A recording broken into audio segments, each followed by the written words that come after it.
Excited, অনেকদিন পরে আমি বেরোলাম এবং আমার পরিচিতদের অনেককেই বলেছি আজকে আসতে, কারণ আমার মনে হয় অনেকদিন পরে এরকম ধরনের একটা ছবি হয়েছে যেখানে একটা ভীষণ ভীষণ পুরনো একটা ফিলিং আছে। একটা প্রকাশ্য তুফানের টিজার দেখে ইন্ডিয়ার গণমাধ্যমে সাকিবের প্রশংসা করলো কোয়েল মল্লিক। এ বিষয়ে বিস্তারিত জানতে ভিডিও সম্পূর্ণ দেখুন।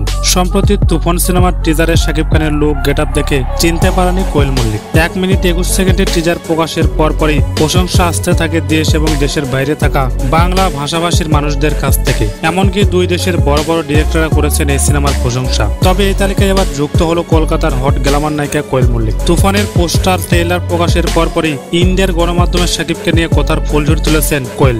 এই টলি নায়িকা বলেন, আমি চিনতেই পারিনি এটা সাকিব খান। আমি ভাবিনি সাকিব খান এত বড় সুপারস্টার। টিজার প্রথমবার দেখে তাকে চিনতে পারাটা অনেক কষ্টের। সাকিব খানের লুক অ্যাকশন আমাদের ইন্ডাস্ট্রির সব হিরোকে হার মানিয়েছে। সত্য বলতে টিজারে সাকিব খানকে ভয়ঙ্কর লেগেছে।